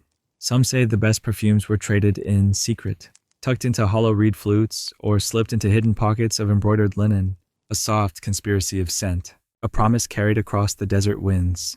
Whether or not you believe it, the thought is gentle enough to carry you deeper into this scented hush. Historians still argue whether these markets were the true heart of the empire or merely a small echo of the temple's sacred hush. But here, in the warm glow of early morning, the question fades to the soft sigh of the wind. You watch a young boy chase a stray dog past a stall of jasmine oil, the dog's tail a wagging whisper of laughter in the hush of dawn. The merchants call out in low, sweet voices promises of rare oils, of scents that will linger long after the sun has set. You pause at a stall where a woman measures out a spoonful of golden resin, the rich, earthy scent rising around you like a quiet prayer. You close your eyes and let the scent settle into your bones. Let it ease the weight of the day from your shoulders. Let it slip into the small spaces between your thoughts. In the hush of the market, every breath feels like a blessing. Every quiet exchange, a promise that the world can be gentle if only for a moment. Tonight, let the market's gentle chaos cradle you. Let the soft weight of scent and the slow hum of voices lull you deeper into dreams. Let the world beyond these ancient streets fade into the sweet hush of Egypt's scented secrets. You're a guest here, a wanderer in a world that traded in more than goods. It traded in memories, in whispers, in the soft promise of a breath that smelled like dawn. Let that promise be your own tonight. And let the hush of the market carry you softly away. You wander out of the market's soft hum, the air warm and heavy with the sweetness of morning trade, and find yourself at the threshold of the afterlife itself, one of Egypt's perfumed tombs. Here, in the hush of stone corridors and the slow flicker of torchlight, the air holds a different kind of promise. Mainstream history says that scent was as much a part of the afterlife as it was of daily life. Pharaohs and nobles were buried with jars of fragrant oils and sweet-smelling resins, offerings for a journey that never truly ended. You watch now as priests and mourners carry small dishes of myrrh and cedarwood, their quiet voices a gentle sigh in the hush of the tomb's cool air. A fringe tidbit for you to cradle tonight. Some believe that the perfumed air of these tombs was meant to soothe the soul as it stepped across the threshold of the underworld, a final breath of sweetness to carry into eternity, whether it was ritual or simply hope. Tonight, it's a comfort that sinks deep into your bones. Historians still argue whether these scents were meant for the soul alone or also for those left behind. A soft reminder that even in death, there's a sweetness that lingers. But here, in the gentle hush of the tomb, the question feels like a prayer folded into the warm air. You pause at the doorway of a burial chamber, the air cool and still, the scent of old cedar mixing with the faint sweetness of dried rose petals. A single flickering lamp casts a soft glow on the jars lined up like patient sentinels, each one a promise, a memory sealed in clay and resin. You lean closer, the scent of lotus oil and sweet anise slipping into your breath. It's a lullaby for the quiet heart, a soft murmur that even the end is just another hush, another breath. The priest moves slowly, anointing the stone walls with a careful hand, the scent of frankincense rising like a gentle song. You watch the resin melt in the flame's heat, the air shimmering with the warmth and the soft hush of ancient prayers. Let that hush be yours tonight. Let the gentle weight of perfumed air settle into your thoughts. Let the soft glow of the tomb's lamps become your own quiet light. Let the world beyond these scented walls fade, and let your breath slip slow and steady into the promise of sleep. Tonight, you're a guest in a world where scent was the last word spoken, the final lullaby sung into the hush of eternity. Let that song cradle you tonight, and let the sweetness of Egypt's scented tombs carry you deeper into dreams. You step out of the cool hush of the tomb, the gentle breath of frankincense still lingering on your skin, and wander back toward the river where the Nile catches the last light of the setting sun. The air is warm, thick with the scent of water and earth, and you can almost hear the hush of the river's slow, patient song. Mainstream history tells you that the Nile's breezes carried not just the promise of life, but the perfume of Egypt itself. Traders brought cinnamon bark and frankincense from distant lands, but it was the river's own hush that turned every breath of scent into something sacred. A fringe tidbit for you to cradle tonight. Some say the most prized perfumes were made at sunset, when the river's breath was sweetest, and the last warmth of the sun lingered in the slow swirl of oil and resin. Whether you believe that or not, tonight it feels true enough to let it settle into your bones. Historians still argue whether these river-scented evenings were just another trade or a ritual of their own, a hush of warm air and slow breath, a moment when scent and water and sky all folded together. But here, in the hush of this twilight, the debate drifts away like the river's soft sigh. You wander past small boats tied to the bank, their hulls rocking in the gentle lap of water. The air is rich with the scent of wet reeds and crushed lotus, the soft sweetness of honeyed wine drifting from a basket left out to catch the night's cool breath. You pause and close your eyes, the hush of the river settling into your chest like a promise. The slow swirl of scented air is a lullaby, the quiet ripple of water a gentle reminder that even the world's oldest stories can be cradled in a single breath. You sit on a worn stone at the river's edge, the night folding around you like soft linen. The water shimmers with the last glimmer of the sun, the air alive with the soft hush of Egypt's scented evening. Let that hush cradle you tonight. Let the slow breath of the Nile and the sweet weight of perfume slip into your thoughts and settle them like gentle sand. Tonight, let the river's hush be your lullaby. Let the scent of dusk and the quiet hum of the water guide you deeper into sleep, deeper into the dreams of an ancient land, where every breath was a promise and every hush a song. Let the world beyond these riverbanks fade softly away, and let yourself drift, unhurried and unburdened, into the quiet embrace of scented night. You rise slowly from the river's edge, the soft hush of dusk wrapping around your shoulders like a warm shawl. The night has deepened, and you find yourself at a small market square, lit with flickering lamps. Here, the air is alive with the scent of foreign spices and strange, beguiling blends: frankincense from Punt, cinnamon from the distant south, and cedarwood from lands you'll never see. Mainstream history says that Egypt's perfume trade was a quiet empire in itself, a swirl of distant lands and gentle exchanges that turned every breath of air into a promise of something new.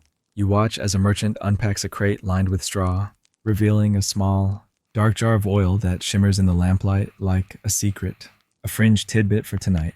Some say the best perfumes weren't even Egyptian at all. Strange blends of myrrh and spikenard carried on camel caravans across the desert. And yet, in Egypt's hush, these foreign scents became part of the soft music of daily life, a quiet note in the lullaby of the Nile. Historians still argue whether these imported perfumes were luxury or necessity gifts for the temples, for the pharaoh's court, or for the quiet hush of a woman's hair at night. But here, in the warm air of the market square, the question is a soft hum that never really needs an answer. You pause at a stall where a man pours a thin stream of oil onto a strip of linen, the scent of sandalwood and cardamom drifting into the night like a whispered prayer. His hands move slowly, each drop of oil a careful offering to the darkness. You lean closer, the scent wrapping around your thoughts like silk. And you wonder how many such quiet exchanges have been carried on the breath of this old city. How many secrets traded in the hush of perfume and night air. Let the hush of these foreign blends cradle you tonight. Let the soft weight of sandalwood and the warm, dark sweetness of cardamom slip into your breath, easing the last bright flickers of thought from your mind. Tonight, you're a guest in a world that never stopped welcoming the new, never stopped weaving distant scents into the gentle hush of its own dreams.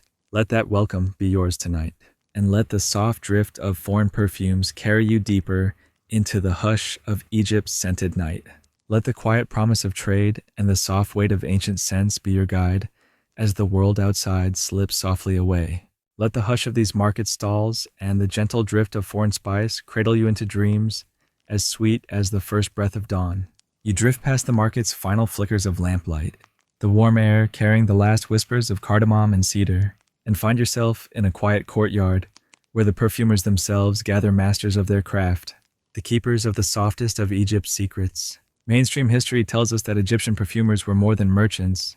They were artists, blending the sigh of petals and the hush of resins into something as old as the river's breath. You watch now as one of them lifts a small copper spoon, measuring out thick, dark oil drop by drop, his movement slow and certain as a prayer, a fringe tidbit to cradle tonight. Some say the perfumers kept their recipes locked away in hidden rooms, each blend a secret known only to their family line, whispered in the hush of night and sealed in clay jars older than memory. Whether it's true or not, the thought slips into your breath like a warm hush, a promise of mysteries you'll never need to solve.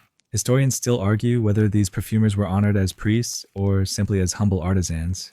But here, in the gentle flicker of lamplight, the debate feels as soft and slow as the drip of oil into a waiting jar. You watch a young apprentice stirring a mixture of rose oil and crushed cinnamon, the sweet warmth of it rising in the night air like a gentle sigh. His teacher leans over, her eyes half-lidded, her breath soft as she hums an old tune that seems to echo in the hush of the courtyard. You pause to run your fingers along a shelf of glass vials, each one a promise of something gentle and warm. The scent of sandalwood lingers in the air, sweet and rich, the hush of it slipping into your bones and settling there like a soft weight. Let the hush of the perfumer's craft cradle you tonight. Let the slow swirl of oil and the gentle click of glass jars be your lullaby. Let the patient hands of the masters and the warm hush of the courtyard slip into your breath, easing the last bright flickers of thought from your mind. Tonight, you're a guest in a world where scent is a language, and every quiet blend a gentle promise. Let that promise be yours tonight, and let the hush of the perfumer's song carry you deeper into dreams. Let the world outside fade softly away, and let the ancient hush of Egypt's gentle hands be your comfort as you drift into sleep. You wander back out into the warm hush of the night, the gentle breath of sandalwood and rose still lingering in your thoughts, and find yourself tracing the soft murmur of old arguments, historians' voices woven into the hush like a quiet echo. Mainstream history says that the perfumes of Egypt were treasured beyond measure, their trade routes snaking across the desert and down the river. The The sweet weight of scent, a quiet empire of its own. But as you wander beneath the soft glow of the moon, you find yourself smiling at the gentle debates that never truly end. A fringe tidbit to cradle tonight. Some scholars claim that perfume was the true wealth of the Nile, more precious than gold, more sacred than the temple's tallest spires. Others argue it was just another indulgence, a soft luxury that slipped away like water through sun-warmed reeds.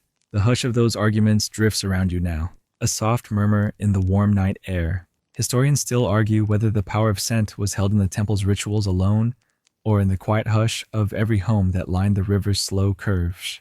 But here, as you walk past shuttered doorways and sleeping stalls, the question feels as gentle as the river's sigh. You pause at a small doorway, the wood worn smooth by centuries of quiet hands. Inside, you imagine a family gathering in the hush of night, women combing sweet oil through their hair, men anointing their skin with a breath of cedar and myrrh. The hush is a lullaby, a promise that even the smallest breath can be something sacred. You lean back against the warm stone of a courtyard wall, the air alive with the memory of old debates and soft laughter. Let that hush settle into your bones tonight. Let the slow drift of history's questions and the gentle breath of Egypt's perfumes be your own soft questions, your own slow exhale. Tonight, you're a guest in a world where even the quietest argument is a kind of prayer, where the hush of scent is a promise that no voice ever truly fades. Let that thought cradle you tonight, and let the warm hush of the river and the gentle breath of the desert be your own slow drift into dreams. Let the last flicker of Egypt's scented past slip into your breath, and let the world outside this quiet night soften and fade. Let the gentle debates of scholars and the sweet hush of sandalwood and rose be your lullaby tonight, carrying you deeper into the soft hush of sleep. You wander further still, the air warm with the hush of the night and the last glow of flickering lamps. The market has quieted, the river sighs in the distance, and the city itself seems to be holding its breath. In this final stretch of your journey, you find yourself at the edge of a memory, a last inhale of the scented past that drifts soft and slow across the hush of centuries. Mainstream history tells you that scent was the soul of Egypt, woven into the daily life of a kingdom that understood how to slip beauty into every breath. You pause beneath a fig tree, its branches heavy with moonlight and the sweet tang of ripening fruit, and let that hush settle into your bones, a fringe tidbit to cradle tonight. Some say that even now, if you wander far enough down the Nile, you can still find the ghost of those old perfumes drifting on the warm breeze, faint but certain. A hush of rose and frankincense that never quite fades.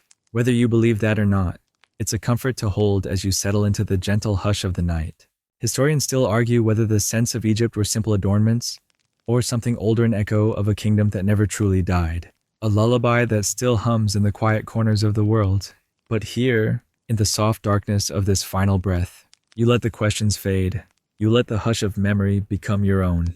You pause beside a carved pillar, its surface worn smooth by centuries of warm hands, and you close your eyes. The scent of sandalwood drifts from a small jar at your feet, a final gift from a world that understood the slow power of a single breath. The air tastes of honey and river water, of the last warmth of sun-baked stones, and the soft green hush of lotus leaves. You let that scent cradle your thoughts, a gentle weight that softens the last bright flickers of your mind. Let the hush of Egypt's perfume past become your own tonight. Let it slip into your breath. Let it settle into the small spaces between your ribs. Let it quiet the last restless questions that flicker at the edge of your dreams. Let the gentle promise of these scented stories be your final lullaby. Let the world beyond this hush fade softly away, and let yourself drift unhurried, unburdened into the quiet cradle of sleep. And now, as the final echoes of these perfumed tales fade into the hush of the night, let your breath slow and deepen. Let the gentle weight of sandalwood and rose settle into your thoughts, easing the last flicker of the world outside into a warm, quiet glow. The river hums softly beyond the reach of your dreams. Each wave, a gentle sigh that speaks of journeys that never truly end. You feel the hush of old stones beneath your feet, the slow warmth of the desert air wrapping around you like a soft blanket. Let that warmth cradle you tonight.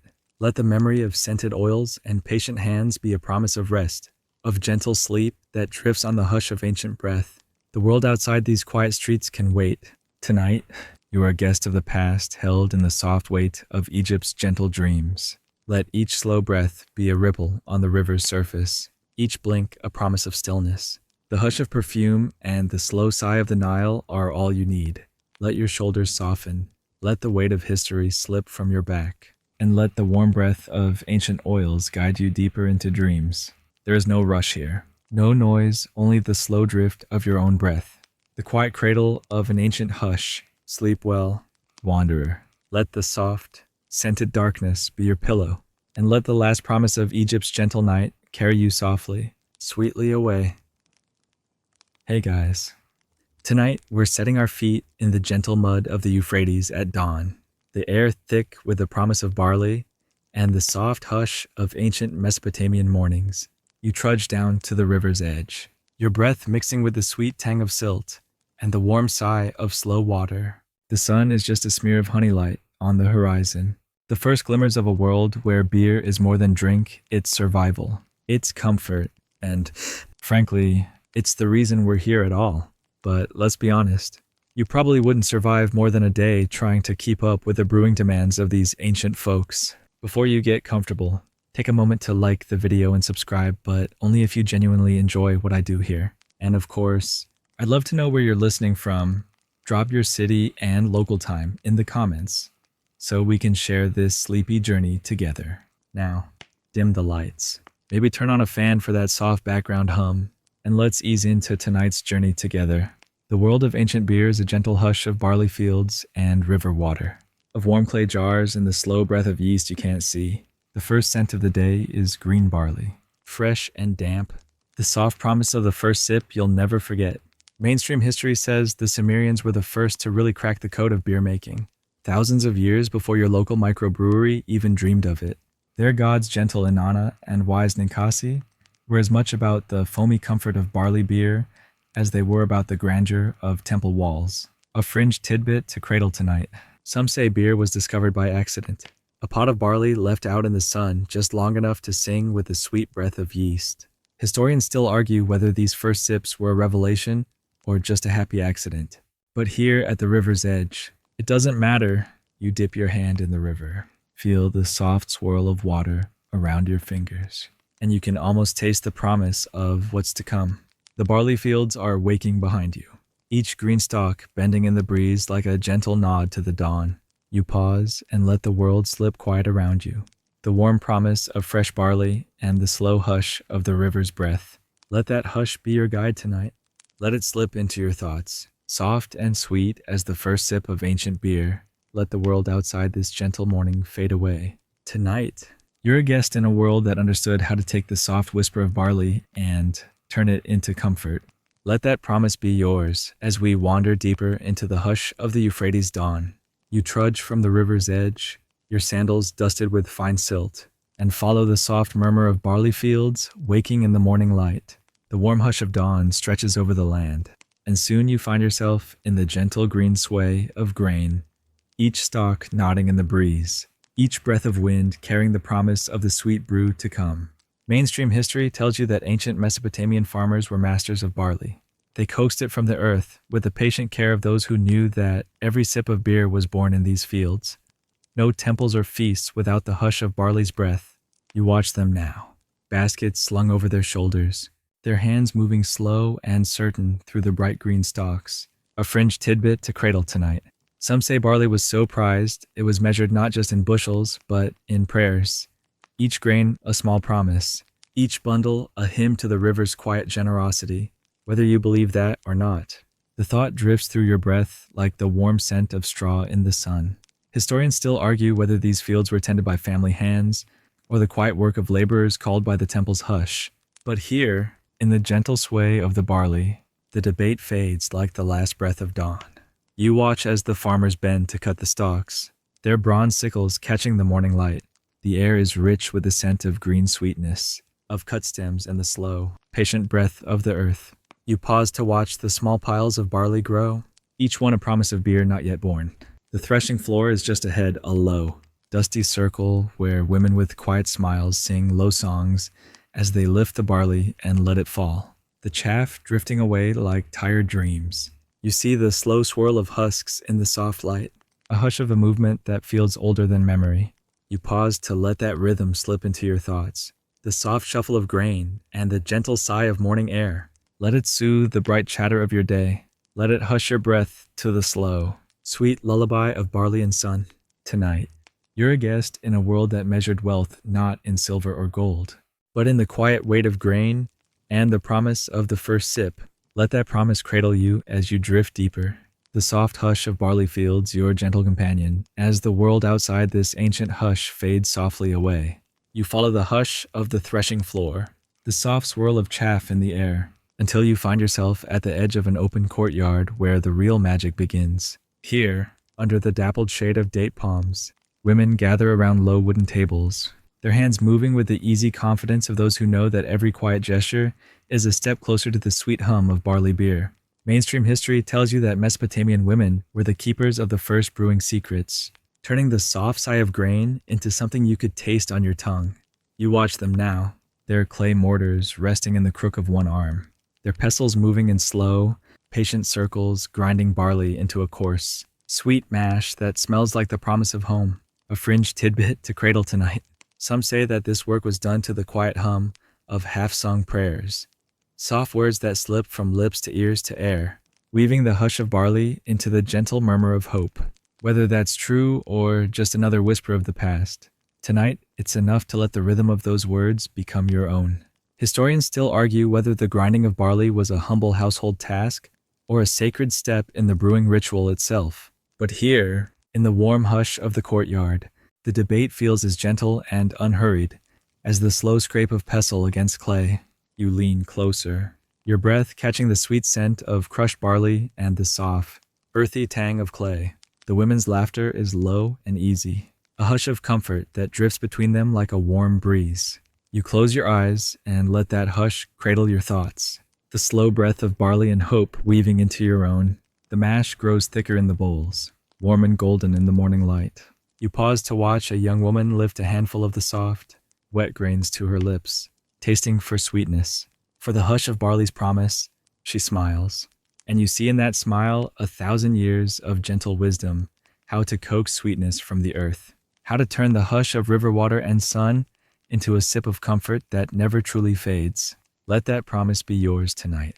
Let the slow swirl of pestles and the quiet breath of barley ease you into dreams. Let the hush of Mesopotamian women's laughter become your lullaby, soft and warm as the morning sun on old clay walls. Tonight, you're a guest in a world that knew how to coax sweetness from the earth, how to weave it into something you could cradle in your palms. Let that sweetness be yours tonight, and let the bright chatter of the world beyond these quiet walls slip softly away.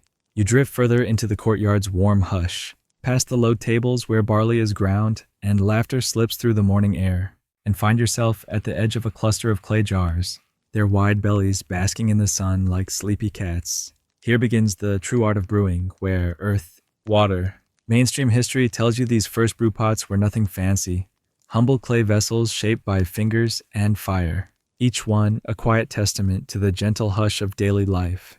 You watch as a woman lifts a jar, her arms strong and steady, the soft scrape of clay against clay as she sets it back down with a gentle thump, a fringe tidbit to cradle tonight. Some say that these clay pots were more than just containers.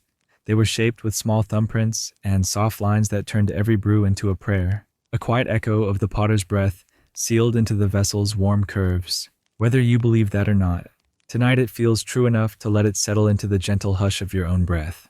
Historians still argue whether these brewing pots were carefully made in workshops or shaped in the soft hum of homes, each one a small, patient offering to the gentle magic of barley. But here, in the hush of the courtyard, the question drifts away like the last breath of dusk. You watch as water is poured into a pot, the warm splash of river water mixing with the sweet, damp mash of barley. The air smells of wet earth and barley's soft promise, a scent that hums low and gentle in the back of your throat. A young brewer stirs the mixture with a long wooden spoon, his movements slow and certain. The pot's wide mouth steams in the morning light, a quiet exhale of warmth that feels like the sigh of the river itself.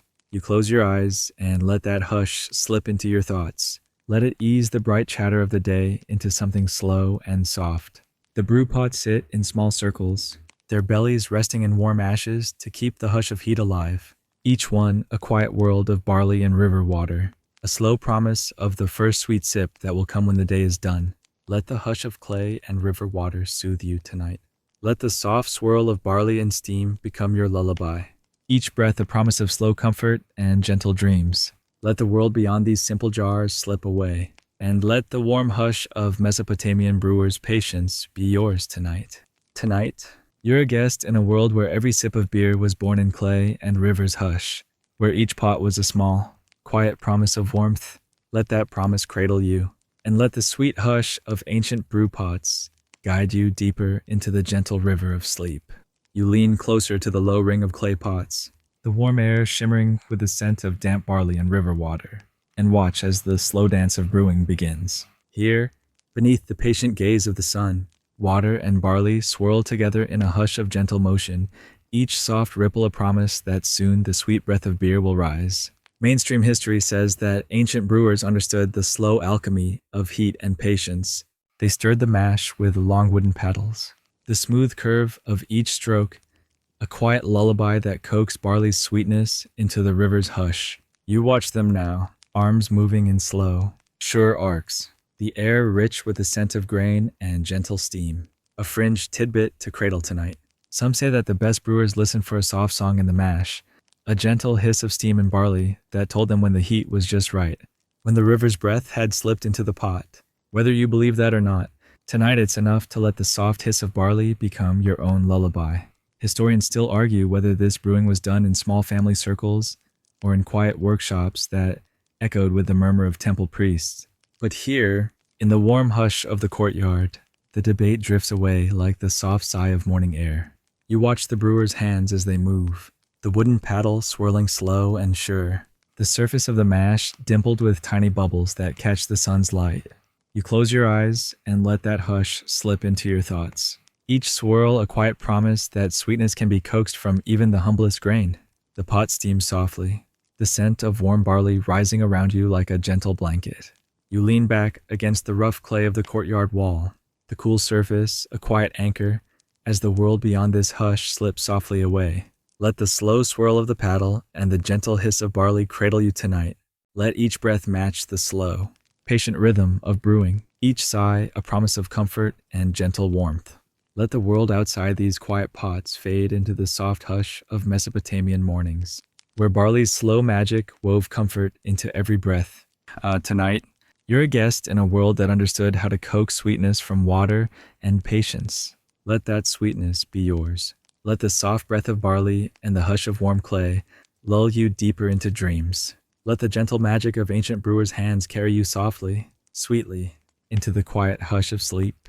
You watch the slow dance of the brewing pots, each breath of steam a warm sigh that slips into the hush of morning air, and find yourself drawn to the quiet heart of the process fermentation, that patient, unseen work of the river's breath and the barley's secret promise. Mainstream history tells you that ancient Mesopotamian brewers relied on wild yeast, tiny, invisible spirits that drifted in the river's warm sigh, slipping into the mash like gentle guests at a feast. You watch now as the brewer sets aside his paddle, his hands quiet at his sides as he lets the air itself do the work. A fringe tidbit to cradle tonight. Some say these wild yeast were seen as the breath of the gods, a quiet blessing that turned simple barley into the sweet hush of beer. Whether you believe that or not, tonight it's enough to let the warm, yeasty air slip into your own breath, soft and slow. Historians still argue whether brewers understood the alchemy at play or simply trusted the river's hush and the patient rhythm of time. But here, in the soft light of the courtyard, the question feels as quiet as the tiny bubbles rising in the clay pots. You lean closer, your breath catching the faint scent of sweetness as the mash begins to sing. It's a soft song, low and gentle, the first notes of something richer than river water, older than the dawn. You close your eyes and let that song cradle your thoughts. Each tiny bubble, a promise that even the smallest things can hold a world. The brewer moves from pot to pot, his steps slow and certain, his touch light as a prayer. The air is rich with the scent of warm grain and the faintest sweetness of fermentation, a quiet echo of the river's own breath. Let the hush of fermentation cradle you tonight. Let the slow breath of yeast and the soft, patient warmth of barley ease the last bright chatter of your thoughts. Let the world beyond these ancient jars slip softly away, replaced by the gentle song of yeast and river water. Tonight, you're a guest in a world that understood how to turn breath and grain into comfort, how to coax sweetness from the quiet hush of morning air. Let that sweetness be yours. Let the soft drift of barley and the gentle hush of fermentation carry you deeper into dreams. Let the world outside these quiet pots fade, and let the warm hush of ancient brewing be your final thought before sleep. You step away from the warm hush of the brewing pots, the soft breath of yeast still clinging to your skin, and find yourself in the quiet shadow of a temple courtyard. Here, the air is rich with the hush of incense and the soft murmur of prayers, an ancient world where beer was more than a drink. It was a sacred offering, a gentle promise to the gods. Mainstream history tells you that temples in ancient Mesopotamia weren't just places of worship, they were breweries. Too, priestesses and temple servants moved through the quiet halls, their hands skilled in the slow magic of barley and water, their lips whispering prayers to Ninkasi. Goddess of brewing, you watch now as a priestess lifts a small cup of barley beer, her hands steady, her breath a quiet echo of the dawn's hush, a fringed tidbit to cradle tonight. Some say that each sip of beer in these sacred spaces was a tiny prayer of its own, a hush of barley and river water offered to the endless sky. Whether that's truth or a soft dream woven from the river's breath, tonight it's enough to let that thought slip into your own breath, warm and slow. Historians still argue whether these temple breweries were places of daily labor or hallowed ground where barley's gentle promise became a prayer. But here, in the soft flicker of oil lamps and the slow swirl of incense, the debate drifts away like a sigh. You watch as a young priestess tends a clay pot, her fingers stained with the hush of barley, her lips moving in a quiet song that slips into the warm air like honey. She leans over the pot, her breath a soft promise to the river's quiet gift, and you close your eyes to let that hush settle around your shoulders. The temple walls are cool beneath your palm, the stone warm with the slow breath of the earth, the air tastes of barley and river water. A hush that has lingered here longer than memory. Let that hush cradle you tonight. Let the soft rhythm of temple brewers and the quiet swirl of prayers ease the last bright flickers of your mind. Tonight, you're a guest in a world that knew how to weave worship and warmth from the same breath. Let that warmth be yours. Let the soft hush of barley beer in sacred halls carry you deeper into the slow drift of dreams. Let the world beyond these temple walls fade, and let the gentle promise of ancient brewing be the only song you need to hear tonight. You step out of the temple's gentle hush, the soft breath of prayers still warming your thoughts, and wander into the slow, sweet world of flavor that waited in every sip of ancient beer. Here, under the dappled shade of fig trees and the quiet murmur of river breezes, you find yourself at the edge of an open-air kitchen where brewers and cooks work side by side, each small jar and handful of spices, a promise of something gentle and rich. Mainstream history says that ancient Mesopotamian brewers didn't settle for barley alone. They laced their beer with honey and dates, a touch of cinnamon, or the slow warmth of coriander seed.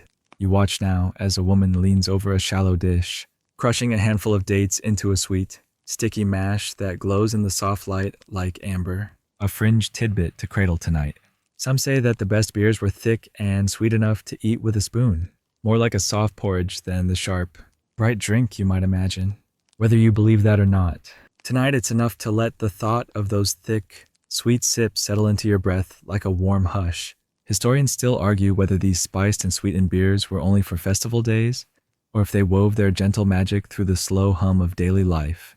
But here, in the warm breath of the kitchen, the debate drifts away like the soft swirl of honey in warm barley mash. You watch a young boy crush a pinch of coriander between his palms, the scent bright and green in the hush of the air. He grins at you as he sprinkles it into a clay pot, the slow swirl of his spoon turning the mash a deep, sweet brown that smells of river water and summer heat. Let that hush of spice and sweetness cradle you tonight. Let the soft swirl of dates and honey ease the last bright flickers of your thoughts. Let the gentle weight of ancient flavors slip into your breath. Each quiet note a promise that the world beyond these warm kitchens can wait. Tonight, you're a guest in a world that understood how to coax comfort from every breath of barley and river water. Let that comfort be yours. Let the soft hush of spiced beer and slow laughter carry you deeper into dreams. Let the world outside this gentle kitchen fade, and let the warmth of ancient brewers' sweet inventions be your final thought before sleep. You wander out of the warm hush of the kitchen, the scent of honey and dates still soft in your breath, and find yourself in the heart of an ancient tasting where brewers gather around low benches to judge the fruits of their patient labor. The air is thick with the hush of quiet sips and the gentle murmur of low laughter, each cup a promise of sweet barley comfort. Mainstream history says that tasting was an art in itself. In the cool shade of the courtyards, the first sips were measured carefully, warm clay cups lifted with slow reverence. The golden liquid swirled and watched with eyes half-lidded and calm. You watch now as a woman tilts her head, her lips touching the rim of a cup just long enough to taste the river's promise in each drop, a fringed tidbit to cradle tonight. Some say these tastings were done in soft light, so the color of the beer would shimmer like the dawn's first sigh, pale and gold. The river's breath caught in barley's slow magic. Whether that's true or not, tonight it's enough to let that thought slip into your mind like a gentle hush. Historians still argue whether these tastings were quiet affairs or lively feasts, whether every cup was measured by careful judges or shared in the slow hush of family homes. But here, in the warm glow of the courtyard, the debate drifts away like the last sigh of dusk. You watch a young brewer tip a cup to his lips, the warm liquid catching in the lamplight as he breathes in the soft sweetness of honey and dates. He pauses, a quiet smile at the corners of his mouth, and you see in that moment the hush of barley's promise fulfilled. The air is rich with the scent of warm grain and sweet river water, a hush that slips into your breath and softens the bright edge of thought. Let that hush cradle you tonight. Let the slow swirl of clay cups and the soft promise of barley ease you deeper into dreams. Tonight, you're a guest in a world that knew how to measure comfort in each careful sip, how to weigh the hush of barley and river in every cup. Let that careful hush be yours.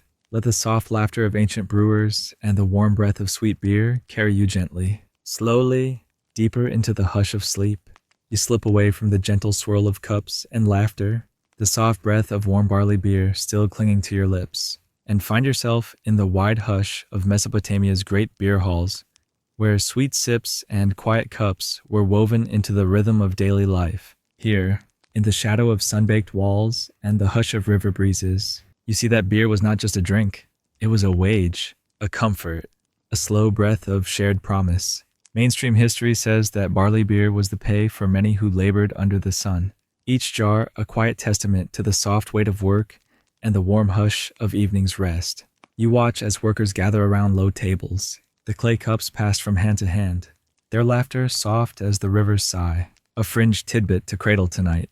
Some say that every worker's daily beer ration was measured in silent blessings, each sip a gentle promise that sweat and effort would be met with sweetness and rest, whether you believe that or not.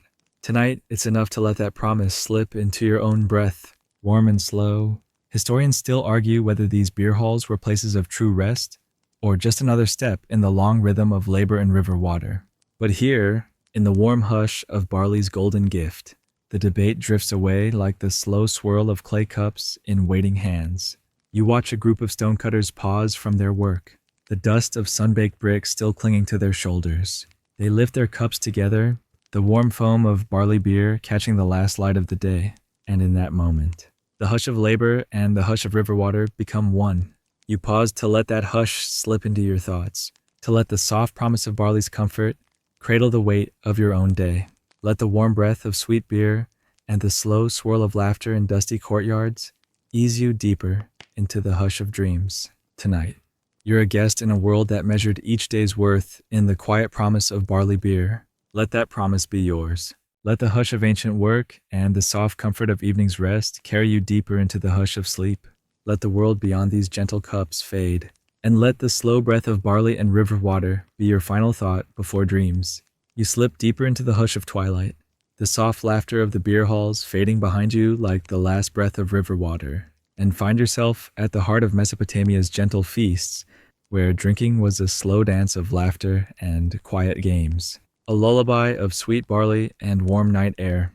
Mainstream history says that beer was as much a social glue as it was a daily comfort, and in the hush of the courtyards and along the cool walls of clay homes, these gentle games and slow sips were the soft breath of community. You watch now as friends gather around a low table, their laughter slipping into the hush of the night like the soft curl of incense smoke, a fringed tidbit to cradle tonight. Some say that the first drinking games were born here, in the slow hush of barley beer and warm, sweet air games of gentle dares and soft wagers, where the prize was always laughter and the slow breath of river breezes, whether you believe that or not. Tonight it's enough to let the idea of those gentle games slip into your own thoughts, light and easy as the swirl of foam in a clay cup. Historians still argue whether these games were quiet rituals of friendship or lively festivals that spilled out into the bright sun of day. But here, in the hush of the courtyard, the debate drifts away like the last flicker of a lamp. You watch a young couple lean close, their fingers tracing lazy patterns in the dust as they share sips of barley beer from the same cup, their laughter soft and warm in the hush of the night. You pause to let that quiet joy settle into your breath, to let the slow hush of barley's promise ease the last bright chatter of your thoughts. The air is rich with the scent of warm grain and river water, the night alive with a gentle hum of voices, and the slow rhythm of drinking games played in the hush of the moonlight. Let that hush cradle you tonight. Let the soft swirl of laughter and the gentle weight of clay cups ease you deeper into dreams. Tonight, you're a guest in a world that understood the quiet magic of shared cups and soft laughter, the slow comfort of barley beer beneath a canopy of stars. Let that magic be yours tonight. Let it slip into your breath and carry you softly, sweetly, deeper into the hush of sleep. You wander away from the soft laughter of the drinking games, your thoughts warm with the hush of sweet barley and the quiet hum of night, and find yourself in a circle of low voices where myths were whispered over frothy cups, where the slow swirl of beer was the cradle of old magic. Mainstream history says that beer was woven into the myths of Mesopotamia, a drink of gods and mortals alike, each sip a quiet echo of the river's deep, patient breath. You watch now as an old storyteller leans closer to the glow of a clay lamp, his words a slow dance of river lore and barley's gentle hush, a fringe tidbit to cradle tonight. Some say that every brewing pot was an echo of the first brew made by Ninkasi herself, the goddess of beer, who taught mortals how to coax sweetness from river water and barley's humble sigh. Whether you believe that or not, tonight it's enough to let the soft hush of those myths slip into your breath. Historians still argue whether these myths were meant to be taken as sacred truth or simply as gentle stories that wove comfort into the hush of night. But here, in the warm circle of flickering lamps and slow smiles, the debate drifts away like the last sigh of evening air. You watch as the storyteller lifts his cup, the foam catching in the lamplight like a river's gentle shimmer. His voice drops low and soft, telling of ancient rivers that never ran dry, of barley's patient gift that eased the hunger of gods and men alike. You close your eyes and let those old, sweet words cradle your thoughts, each slow breath a quiet echo of myths that never truly fade. The air is rich with the scent of warm grain and sweet river water, a hush that slips between the words like the soft promise of barley's gift. Let that hush be yours tonight. Let the soft weight of old stories and the warm breath of sweet beer ease you deeper into the hush of sleep. Tonight, you're a guest in a world that knew how to cradle myth and barley in the same breath, how to weave the soft sigh of river water into the slow comfort of dreams. Let that comfort be yours, and let the quiet hum of ancient stories be the final hush that guides you gently into the sweetness of sleep. You wander away from the circle of low voices, the old myths still humming softly in your thoughts, and find yourself in a quiet corner of the market where the gentle art of healing meets the slow hush of barley beer. Here, beneath the warm breath of clay ovens and the cool swirl of river breezes, you see that beer was more than comfort, it was medicine, a gentle balm for weary bodies and restless minds. Mainstream history says that barley beer was used as a cure-all, a soothing drink for the sick and a balm for the tired. You watch as a woman stirs a pot of thick, sweet beer, her hand moving slow and sure, her breath easy as she whispers a soft promise to the air, a fringe tidbit to cradle tonight. Some say that barley beer was laced with the hush of herbs, thyme, and juniper, coriander, and soft, crushed mint, each sip a quiet breath of comfort that slipped beneath the skin and eased the ache of sun and stone. Whether you believe that or not, tonight it's enough to let the thought of that gentle cure settle into your own breath, warm and sweet. Historians still argue whether these healing beers were true medicine or simply the soft comfort of warmth and hush. But here, in the gentle swirl of clay cups and the warm scent of barley, the debate drifts away like the last breath of dusk. You watch as a young healer lifts a jar of thick, dark beer to her lips, her eyes closing in a quiet moment of calm. She presses the jar to a worker's cracked lips, her touch gentle as she murmurs a soft prayer of barley and river water. You pause to let that hush cradle your own thoughts, to let the warm scent of healing beer slip into the small spaces between your ribs. Let the hush of healing beer soothe you tonight. Let the slow swirl of herbs and the soft weight of sweet barley ease the last bright flickers of your mind. Let the world beyond these gentle courtyards fade, and let the warm breath of barley's promise be your final comfort. Tonight, you're a guest in a world that knew how to turn even the humblest sip into a gentle balm, how to weave barley and river water into a lullaby that never truly ends. Let that lullaby cradle you tonight, and let the hush of healing beer carry you softly, sweetly, deeper into dreams. You wander back into the warm hush of evening, the slow breath of sweet beer still soft on your tongue, and find yourself surrounded by the gentle echo of questions, whispers of debates that never quite fade. Here, in the soft swirl of barley's promise, the past hums with the quiet weight of curiosity and memory. Mainstream history tells you that scholars have spent lifetimes piecing together the secrets of Mesopotamian brewing. Clay tablets, half lost to time, speak in gentle symbols of grain and water, of the slow magic that turned barley into comfort. You see those questions in the soft lines of each tablet, marks pressed into wet clay by patient hands, who could never have guessed the hush they'd leave behind. A fringed tidbit to cradle tonight. Some say that even the smallest mark in those ancient scripts was a prayer in itself. Each curve and line a quiet plea to remember how to coax sweetness from earth and river. Whether you believe that or not, tonight it's enough to let that thought slip into your own breath like a soft promise. Historians still argue whether the brewers were humble workers or gentle magicians of the temple's hush. They debate whether the first sip was a revelation or just a quiet accident of river air and sun's warmth. But here, in the soft flicker of moonlight and the warm scent of barley, those questions drift away like the last sigh of dusk. You pause beside a low wall, the clay cool beneath your fingers, and imagine the hush of voices, some gentle, some bright with wonder, whispering in the quiet night. Let those whispers settle into your breath. Let them ease the bright chatter of the world outside into the gentle hush of barley and sweet river water. Tonight, you're a guest in a world that never stopped asking how and why, never stopped weaving questions into the soft breath of comfort. Let that gentle echo be yours tonight. Let the slow swirl of ancient debates and the quiet promise of barley beer carry you deeper into the hush of sleep. Let the world beyond this warm night fade, and let the hush of questions soft, patient, unhurried cradle you sweetly. Gently into dreams, you wander down the last gentle path, the night deep and quiet around you, and find yourself in a small courtyard where the final sip of barley beer waits a soft breath of comfort at the end of a long, sweet hush. Here, beneath the patient glow of clay lamps and the soft murmur of river breezes, you pause to taste the promise of ancient nights. Mainstream history says that in the cool hush of evening, the last cup of barley beer was more than a drink. It was a moment of rest, a slow sigh at the end of the day's breath. You watch now as a woman lifts a small clay cup, the foam catching the lamplight like a quiet blessing. Her eyes close, her lips part, and you see the hush of river water, and barley's sweetness slip into her breath like a final lullaby, a fringed tidbit to cradle tonight. Some say that even the last sip was offered to the gods, a soft promise that no sweetness would be wasted, no comfort left unsaid. Whether you believe that or not, tonight it's enough to let that thought settle into your own breath, warm and gentle. Historians still argue whether that final sip was taken in silence or with soft laughter, whether it was a lonely cup or shared between friends. But here, in the soft hush of this ancient courtyard, the debate drifts away like the last swirl of river mist in the dawn's light.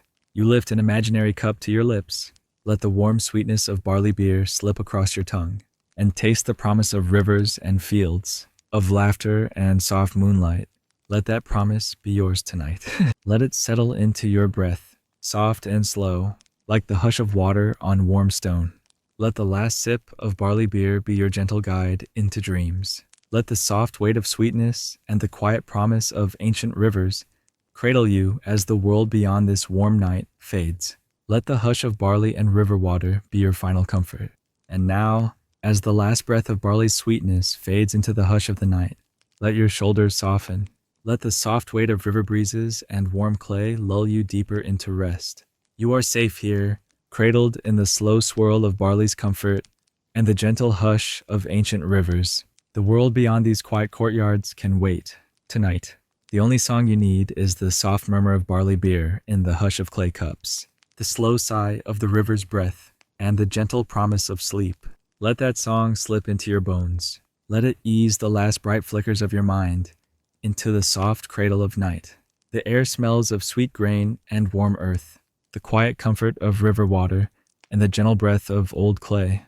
Let that hush be yours tonight. Let each slow breath match the patient rhythm of barley's promise. Each slow blink a step deeper into dreams. Let your thoughts drift like river mist, unhurried and gentle, and let the sweet promise of barley beer cradle you. The world outside these warm, scented nights can wait. Here, in the hush of ancient courtyards and the soft breath of barley fields, you are exactly where you need to be. Sleep well, wanderer. Let the sweet hush of ancient beer and the quiet breath of rivers carry you softly, sweetly, deeper into sleep.